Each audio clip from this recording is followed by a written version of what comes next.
markasta oo noloshaada ay ka fog tahay xaqiiqada oo aadan noolayn nolol ku salaysan waaqica aad joogtid waxaa bata inaad u iilato dhanka inaad wax walba xakamayso oo wax walba aad gacanta ku dhigto oo qof walba aad madaxa soo qabato ayaa badata kulankeena maanta kelmadiisu waxay tahay saddexda goobaabo ee xakamaynta.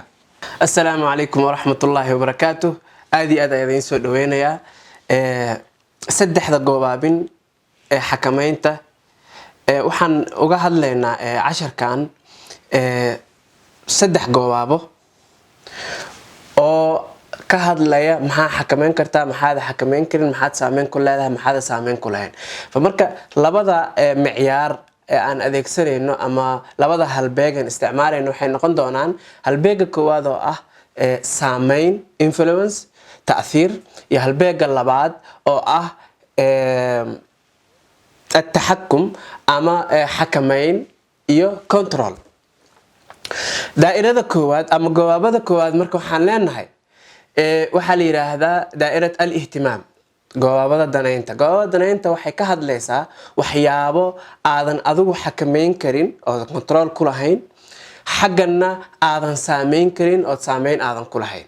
waa wax awoodaada 100% ka baxsan banaankana ka ah. maxaa tusaale u ah? waxaa tusaale u ah sida waxyaabihii aan soo marnay ee nolosheena soo maray, xiliyadeeni tagay, baastigeeni, maadigeeni, waqtigeeni tagay. ma awood baad u leedahay inaad bedesho? ma awoodi kartaa inaad saameyso? ma kontrooli kartaa, ma xakamayn kartaa? waa maya. jawiga oo kale, qabow, kuleyl, dhadhaxaad, roob, qaleyl, qorax, ma saameyn kartaa?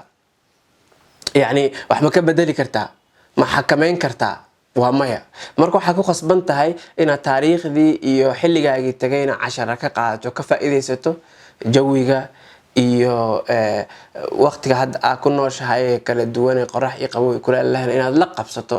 oo mesela haddii kuleyl uu jiro dhar khafiif ah xirato, haddii qabow uu jiro dhar adag ah xirato ood kaga gaashaamato qabowga.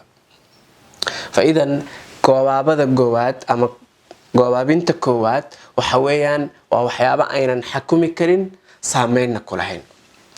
goobaabada labaad waxay ka hadlaysaa waxyaabo aan saameyn karno, oon saameyn ku leenahay, hase ahaatee marnaba aynan xakumi karin, marnaba aynan kontrooli karin ayay ka hadlaysaa.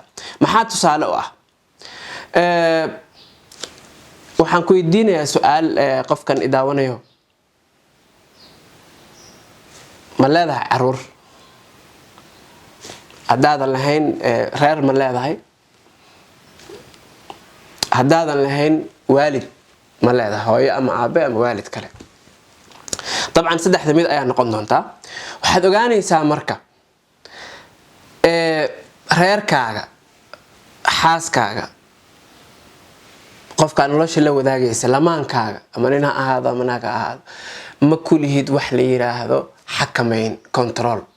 inta ka baxsan yeel, xagga u seexo, xilligaa seexo, kana sameyn, controlkaas kuma lihid.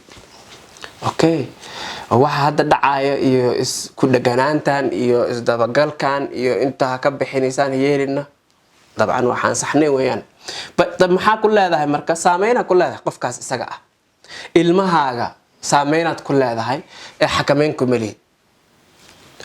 waxaas ha baranin, qofkaas ha guursanin, saas ha yeelin, control xaggaas ha aadin, halkan maya.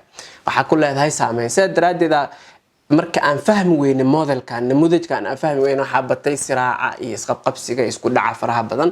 sababtoo tahay qof ilaahay subxaana watacaala iraado uu siiyey oo doonis uu siiyey, aan waxaan rabnaa inaan madaxa ka fuulnoon ku dhegno doonistiisa majaraha la qabsano. waan saameyn karnaa qofka markaan u tixgelino tiisa, markaan rabitaankiisa u tixgelino, tartiib waxaan u wadnaa inaan ku saameyno fikirkeena, hadalkeena, dhaqankeena wanaagsan. tixgelinta aan tixgelinayn waxyaabaha uu rabo waxaa sahlan inaan tixgelino. haddii marka awood la isku leeyahay oo qof kaleeto nuucay dooni xiriirka ka dhexeeya ha noqdee uu awood ku leeyahay, control uu ku leeyahay iyo xakamayn 100% uu ku leeyahay, nabigeena maxamed aha sallallahu alayhi wasallam laguma dhahayn innaka laa tahdii man axbabta walaakina allaha yahdii man yashaa.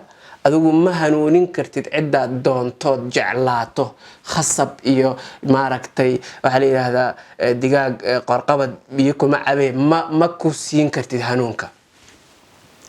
ilaahay ciduu doonaya la hanuunka qaadanaysa oo aqbalaysa oo u diyaarsan cid iyadu doonto hanuunka. وهديناه النجدين قفك بن آدم إن هديناه السبيل إما شاكرا وإما كفورا لبدي وضال الله عدي إرادة إلهي سبحانه وتعالى. مركا لما حكومي كرت نبي محمد مركا دمنا أذيركيس أبي طالب وشهادتين أقري أذيركيسنا أفكا كسو ساري وح شهادتين أوين وأسكو النبي لأن كنترولكم لها ما تحكمي كرو هدي مركا أود النوع عاسي أي جرتو قف كلا وحا أو ربيسو أركي فكرة ديسي أرتيس ماذا حيسن كجلين كرو نبي محمد أسور قلهد صلى الله عليه وسلم. سادر عدد وقت فربضانها كل منها تكون خسبت عرورت هذا هو يضاي أبها محالي هذا رير كاغي حاس كاغا فكر كاغي إساء أدي قحو أركيد آتسان كجلسة حوقها هاسارين هانا اسكو داين سامين كرتو إن سيسهل وحقنا دعي كرت ما يقولي بمرة قال هذا وحد عذا قف كاب أحسن أو صدق هذا عن شجنا هذا عادتك كوجود أو عن أهين إنه اسكت ده إنه سنك وحكا قليل أو كو خصبه جواب سدحات وحقيقة هاي جواب ديرة دائرة التركيز فوكس ساكر على هذا يعني وجواب تركيزك جواب تركيزك أيضا ومحيك هالليسا وحيك هالليسا ووحياو أن أودنو إن أن حكمينو سامينو كيالانو وفي رسول الله بدي هالبيت وأنا حكمين كرنا سامينو كلنا محاكم ذا وحكم ذا حالة دين النفساني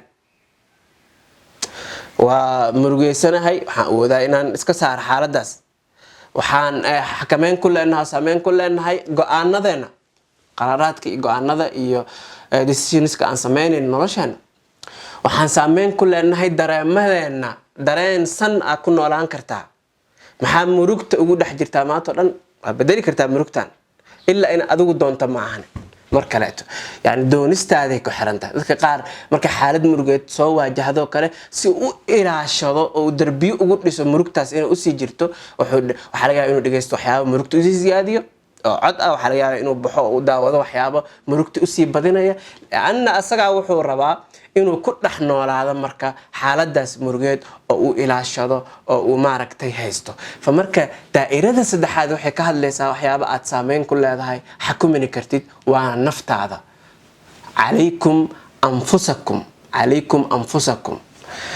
marka naftaada xoog saar marka abaratid marka namuudajkan ama modelkan saddexda goobaabin ka kooban waxaad garanaysaa maxaad awoodaa inaad kontaroolshooda xakamayso xaggana saameyn aad ku yeelato maxaad awoodaa inaad saamayso kaliya ee aadan kontarooli karin boqolkiiba boqol xakameyn karin haddii aad isku daydana ay ka imaan doonaan waxyaabo aan wanaagsaneyn ama natiijo aan qurxooneyn aad kala kulmi karto maxaadse marnaba aadan xakameyn karin oo control karin isla markaana aadan saameyn karin waa mahadsantihiin